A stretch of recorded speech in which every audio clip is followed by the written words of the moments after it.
what people need to understand is the strategic consequences of us not doing this mission.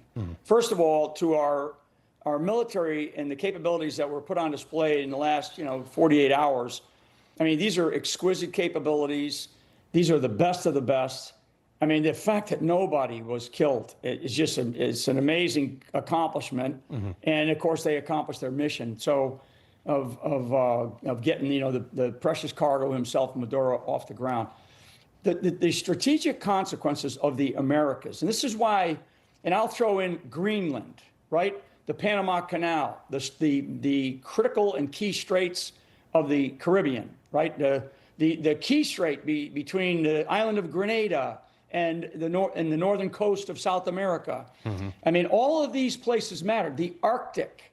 So when Trump starts to talk about, what we're going to do in South America or in our hemisphere, everybody needs to understand that there's a much greater play here, right? We are not going to allow China or Russia to have beachfront property in Caracas. Okay, we're just not going to allow.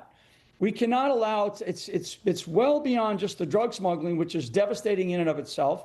A reminder to all Americans that watch this show. I think it was over 200,000 died of fentanyl. Now we could say, well, not a lot of fentanyl comes out of there. Well, you really don't know. It's not just the fentanyl, but it's also the other drugs. It's also the other man-made capabilities and drugs that come out of places like Venezuela that are marshaled through there. But again, a reminder of what's in Venezuela. I mean, beyond the natural resources and the rare earth elements, Russia, China, Iran, Hamas. Yes, sir. Go ahead. General, the other, sorry to cut you off, sir, but there are people on the Republican side, Rand Paul, who, by the way, I align a lot with Rand Paul. I don't agree with him on everything, but he's disappointed in the president's actions. Listen to this real quick. It's one of the things that's always brought me back to my support for Donald Trump is his repeated over and over again saying he wasn't for regime change. It's what attracted me to this wing of the party that was not George Bush. There's at least 2 dozen videos of the president campaigning saying he's against regime change. He campaigned against Hillary Clinton, for her support for regime change. So it's a disappointment. It's a grave disappointment. Well, I wouldn't call it regime change. I would, let's use a Democrat term here. Undocumented personnel removal.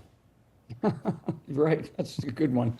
And I heard Rand Paul earlier today too, talking about the president should have come and gotten permission to do something, right?